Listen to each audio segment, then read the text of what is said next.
Just as we change over now, we're now going to have a slightly different theme. But if I can just link it back to some opening comments from our first speaker this morning, Thomas Friedberger of Tikehau Capital gave us 5 top tips of opportunity in Europe, one of which is well known by all of us, and that's our focus and experience in what he called localism. So having competitive advantage in a deglobalized world. So how do you operate regionally and locally with that expert local knowledge? So we'll now have a panel focus on pan-European firms and keeping their ear to the ground. And I'm delighted to invite Alexandra Jarabedayan, Managing Editor of La GFE, to come up and moderate the session. Hello. Good morning, ladies and gentlemen. I'm very happy to host this panel, to moderate this panel, and I will please sit down, gentlemen, at the IPEM, which is this year more international than ever. The place is full of pan-European GPs, and that's why we're here. What is the optimal setup for a pan-European GP to raise capital, to source deals, to be as close as possible and as needed to portfolio companies, and in the end to create value for LPs and for management teams. Our 3 panelists will give you the secrets, the recipes. I'm pleased to introduce Xavier Robert, your partner at Bridgepoint and Chief Investment Officer for the UK. Standing next to you, Carsten Langer, your Managing Partner in Belgium for Riverside, and Christophe Carvallis, Senior Executive Chairman and Founder, France at CAPSA. And it's working? Yeah, okay. Christophe, we'll start with you. What is the optimal footprint for a pan-European GP? And I'll guess your answer will depend on the size and on the strategy of the company. Well, that's a very complex question because I don't think there is an optimal size for GP. I think it really depends on many parameters. First of all, when you want to set up a European platform, what are the questions that you have to raise? First of all, is the cost. As you may know, in this business, salaries are very high, cost a lot. So you have to think which countries you want to be in and which are your customers. Your customers are the LPs and the entrepreneurs and the companies you're backing. So, and the size of the funds you are managing or the type of size of funds you're looking for. So I think that you have to think out all those parameters and then decide which are the countries you want to focus in. What is important is definitely that Europe being Europe, you cannot be only in one fund if you want to address the issues both of your LPs as well as your entrepreneurs, which are looking for diversification and also looking for supports and help supports to be developing their companies throughout Europe. Like for instance, for CAPSA, we are in 6 verticals. So, and we are in the lower mid-market. We're not in the big mid-market. And therefore, we definitely have to be present locally in order to reach the deals we're looking for, which might not be the case for much bigger funds, which can be more centralized and might not have to be have a sort of local footprint the way we have. So again, it really depends on the size of the companies you're looking for, and also depending on what you're looking for in terms of supporting, backing the companies that you have in your portfolio. You mentioned the LPs. How much is it important for them that CAPSA has a local presence in different countries? Well, I think that the LPs today, what they're looking for, again, our LPs, you need to have a broader base of LPs. I mean, CAPSA, likewise, Bridgepoint or Riverside have international LPs. It's very important for us to have a broader base of LPs, and those LPs are not only looking for French-based fund, they are more and more looking for European or even worldwide-based funds. Why? Because they don't want to be focused on one country with the risk of one country. They want diversification. So for them, it's very important that you have a broader base of platform, as well as have people on the ground.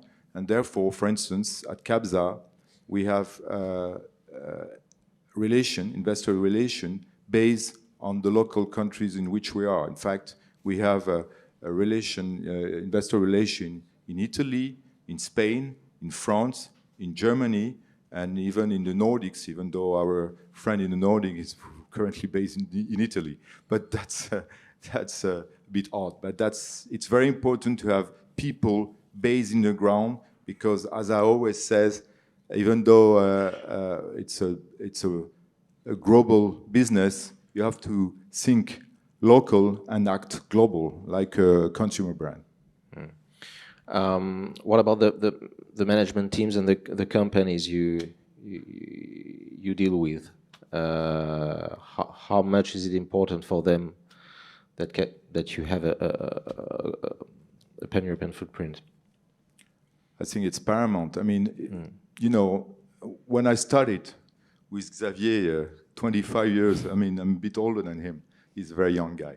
But when I started 47 years ago, we were buying cheap, and we had to sit in the boards and basically wait and then sell 5 years after, and we had a re-rating. I mean, lately it was the same, but it won't last. Today, you really have to build the companies. You have to bring added value to the companies. You have to do build-ups. You have to bring added values by finding the right peoples. Well, you have to do that, and also you have to Europeanize, internationalize the company in which you are. That's something which you have to bring to the management. In order to do that, you have to have that footprint, European, even international footprint. If you don't have those local presence, it's much harder. So what you're bringing is that. And with a world where competition, especially in private equity, 30 years ago, there was no competition. It was a very small market, and private equity was a very young market. Now it's a very competitive market. If you have that footprint, it makes a big difference. I mean, in a competitive process, well, there's not that many people, many PE funds, who have 5 local offices in Europe. We are about one of the few. So because you can bring that to the entrepreneurs, you can bring that to the managers, it makes a difference, because they know that with the people in the ground, with those local offices, you can really bring that added value. So that's a very valuable differentiator for them. Xavier, what about Bridgepoint? You're more mid-market, large cap. You're based in London. And you also mentioned that when we talked before, that the need to be specialized was also very important, not only local. So how do you match these two logics? Yeah, good morning, everyone. Very happy to be here with you this morning. Just to build up on what Christophe said, if I step back, 10, 15 years ago, there's 2 different business models that sort of emerged for private equity funds. The European one, very much what Christophe, defined. If you start in a country, then you want to be bigger, so you need to invest outside of your own country, and you need to develop a geographical presence in other countries, because Europe is so diverse, there's so many different cultures, languages, laws, etc., that to win the deals, you had to be local. So that's really the initial, European model. You need to, when you grow, you need to be local to be successful. On the other side of the pond, in the US, obviously completely different landscape, because you have, my wife is from Texas, so I wouldn't say the US is one culture, but it's, it's one country, one language, one law. And so the US model, it's completely different. It's an organization by sector. So all the US funds are sectorized. Even if they are more generalist, they're organized by sector. And so what happened is that the US firms came to Europe, let's say 10 or a bit more years ago, with their business model, which is a sectorized business model. And that meant that both the US firms, but also the European firms had to adapt because the two models, were competing.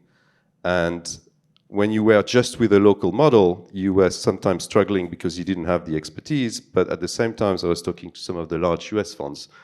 If you're only based in London, they thought that they could cover Europe from London, and they were really struggling, doing deals in France, in Germany, etc. So they also had to open offices. So I think now, if you want to be successful, you have to play both ways. You have to be local, but you also have to develop strong sector expertise. And where you put the cursor between the two, I think really depend on the size of the deals that you're doing. I think that was your point, Christophe. I think the smaller the deals, the more important the local presence is. The bigger the deals, the more important the sectors are. But you really need to play on both dimensions. And is it true for funds that are really mono sectors? I mean, a big tech fund could operate from London and cover Europe. Absolutely. I mean, we all know HG Capital is the largest tech fund in Europe, European fund, and they operate from London. So you can do that because you can bring, you're relevant because you have this very, very strong, expertise. Now you need people, multilingual skills in London, but you can hire French people, Spanish people, German people, etc. So how does Bridge Fund match the two approaches, expertise and local presence? Do you have experts in every local office? It's the secret sauce. Yeah, I mean the whole point is around the fluidity and the fact that we work as one team. So at Bridgepoint today, when we look at a deal, it's always systematically staffed with someone from the local country and someone from the sector team. Always, because you need to create the relationship with the managers, the owners, the funders, etc. But you need also to bring the expertise. You can't just come and say, I'm Bridgepoint, I've been around for 20 years, we're good guys, we have an office in Paris, so you should do the deal with us. It doesn't work at all anymore. You absolutely need to show people that you understand their sector, that you have a vision, that you have a strategy. So it's by combining the two, and that's it's a lot of management effort for us. If I can react, I mean, in fact, the way that the Europeans have reacted to what Xavier has said is that we have specialized in a way. For instance, at CABSA, we were generalists, but in a way to address the sector's issue, we have done 70% of our deals in 3 sectors, which were tech, health, and business-to-business services, because we had to capitalize on where we were having that expertise. So, in fact, we converged between local and expertise. So that's true. And at Riverside, Carsten, how does it work? It's similar to what you just heard. So just for your background, in Europe, we have a setup with 5 local offices. We've essentially divided Europe up into regions, so north, south, and then across the middle, German-speaking, the French-speaking, and the English-speaking, so to speak. And those are our local presences. That network is part of a global network of 17 offices in the US and in Asia as well. And it's very similar. In Europe, Riverside grew up as a regional organization. We were probably one of the first to have a very broad local network of offices. In the last 5 years or more, the sector expertise has started to develop on a cross office within Europe and on a cross office even globally basis. And the interesting thing is, if you look at some of the experience that now sits within these sector teams on a global scale, Riverside may have done more, let's say, healthcare deals or technology deals than some firms that have that term in their name. So it's a very deep expertise that sits across the whole network, but really developed in the way that you heard described just earlier. And I think what you see happening is now, you were saying people, I'm specialized in consumer. That's too broad now. You need to go a level deeper. So you need, because there's a lot of different businesses in consumer. So you could do, I'm doing digital brands and marketplaces, for example, or I'm doing video games, or, you need to go to the level below to be able to find the right, because the whole difficulty is to identify and make the right investments. So you need now deep expertise. Coming back, Christophe, to your point around competition. Competition is very strong. So you need to be able to identify and get conviction on a sector to win the deals. And then, sorry, just to continue on, and that of course allows you then to multiply that expertise across offices if you have these sector teams. If you think of how a deal maker typically becomes a deal maker, he does a deal that works, so he tries to do another one in the same sector because he understands it, and before you know it, he's some kind of expert. But then to be able to multiply that expertise into other regions, of course, that massively grows the size of your addressable market.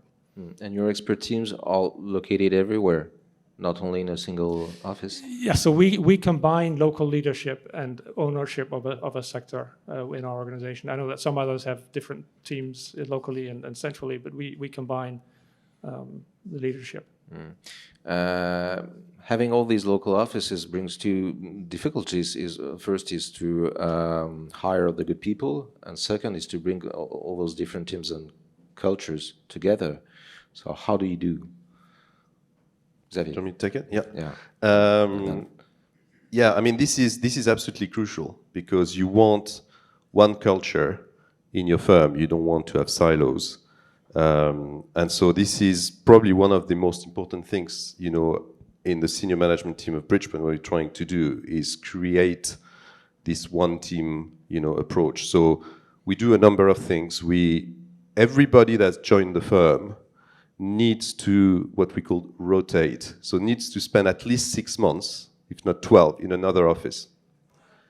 It's not a choice. It's because that allows them to, know the other colleagues and unified the sort of culture of the firm.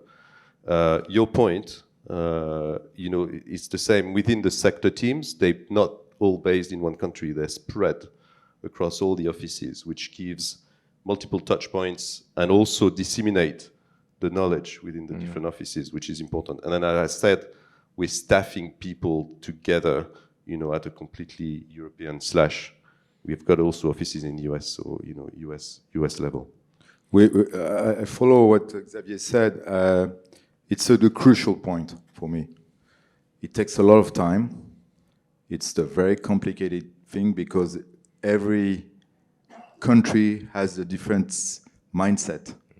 And the way to address that, I've decided that because I was the founder, I should spend much more time in the foreign countries, the local offices. So now I'm spending a third of my time in the local offices, traveling every month, visiting the local offices, because I guess that I'm the best to promote the culture that I've created. So that's the first thing. And the second thing is what Xavier said, is that we are trying to put together the teams and mingle the teams in the different projects and have French working with Italians, Spanish working with French, and vice versa, and German and so forth. And that's a good way to integrate. But it's always the same problem, If you're a French-based fund or an English-based fund, you tend to be French-centric or English-centric or whatever, and it's hard. And you really have to think, and it's very complex, and you have to fight against that. And that's why I'm trying, but it's not that easy, by going there and say, I'm the founder, and say, we love you guys. You are as important as the French guys. And it's very, very complicated because you tend to say, Paris is the center or London is the center. But that's a very complicated issue. Constant? Yeah, there are, in addition to these cross-office teams and the sector teams and so on, I think there are a few other tools that you can use. One is technology. So we have a single CRM system, for example. So when we meet with a banker in Germany, we know what deals that same banking group has shown us in France or in Italy and other countries, as an example. We also internally use technology. We have a playbook which essentially describes how we do many of the things that we do in our investment work on every deal, that juniors and newcomers can use to look up how they're supposed to be doing their job. So it helps to disseminate some of that and keep the guardrails a little bit closer so that we don't have people wandering off doing things in different ways in each office. But in fact, remote work didn't really help. Really? Seriously. No, because I mean, integration is important. The people have to meet, and decarbonation is a very important thing. But remote work didn't help, and we have to cope the two things at the same time. So we try, and we will. And how long does it take to bring? You open a new office. How long does it take to really have the impression that they're part of the same culture? Because you bring someone from the outside who has different practices and. So we tend to promote internally, and we are big fans of growing our talent internally, and allowing younger people to step up and take responsibility for an office when they're ready, as opposed to hiring an unknown quantity on the outside. That's the thing. I'm completely aligned. You cannot open an office and just hire people externally, and it's super hard. You need to mix it. You need local people, but you need to send some people of your own people who understand your firm, your culture, into the office you're opening. It's absolutely crucial. Well, we have done differently. I think that you need to have people who knows the ecosystem. So we had people, at least one guy who knows the ecosystem, and then you have to hire young guys, and you have to fascinate them at your culture. But you need one guy who knows the ecosystem, otherwise it takes ages, especially because it's easy. Capza is very well known in France because they've been there around, but to create your brand name starting from zero, and if you are not known, and if you have nobody on the ground who don't know anybody, it will take you ages. So you need to have somebody in the ground who is already known, otherwise to make business will take a lot of time. Yeah, especially in the mid-market where you need to... Especially in the lower mid-market, sure. And that brings us to the cost and the return. What is the break-even point of a local office? When do you decide that it was worth opening it? Good question. I think we've actually opened offices, closed offices, opened offices somewhere else. So this is a constant evolution, and it's something we think about. I think if you take a typical buyout fund, so let's say you have something between 15 and 20 deals in your fund, I think it's very difficult to justify a presence because, as Christophe, you said, it costs a lot in terms of salary, but also office costs. And then you lose some, it's more difficult to best utilize your team when it's spread over many offices versus everybody in the same office. So unless you can generate at least, 2 deals or 10% of your fund in an office, it becomes very difficult to justify it. But the reality is the way the last office we opened at Bridgepoint was 3-4 years ago. We opened an office in Amsterdam. It was based on the potential of the market. So how many deals you think you can generate from the office? Is it worth having a local presence? That's how you make your decision. But then, we did that also in Central Europe. 12 years ago, we opened an office in Warsaw. That was the time where, everybody thought massive growth in Central Europe. This is going to be the region where everybody wants to be. And, we opened. But the reality is we struggled and we were not making enough deals. It was not financially viable, and we closed it. So I think you need to look at this balance all the time. Costa? I essentially agree, but another way of thinking about it is to think, if you think of an office as the smallest possible unit, so a senior deal maker and a team of 2 or 3 people, they need to be able to do a deal every 12 to 18 months, a platform deal. So they're managing in continuity, 2 to 4 investments. And that's then enough to work. If it falls below that, then it starts to be unprofitable, I think. And if it goes above that, then you probably need to hire more senior people in the office. I wouldn't compute that this way, because I fully agree with what my colleagues have said. But I think that today, our business now, unfortunately or fortunately, I'm not going to debate on that, we need to be platforms. We need to be platform to do fundraising. We need to be platforms to address what I've said about what the managers are looking for. And so if you need to be platforms, you need to have local offices also, okay? So the return on investment is to have a brand image, international exposure, to be able to raise money outside of your own country, to be able to back your companies, portfolio companies. So the way to assess the return on investment is not only your investment in a local country, is your fundraising, is your portfolio company management. So it's very complicated to assess what is the return on investment, because it's a different element of your own management of your platform. So I would say that if you believe that you can bring all of this to your company, which is fundraising, portfolio management, as well as direct investment in the country in which you have your local office, then it's probably worthwhile.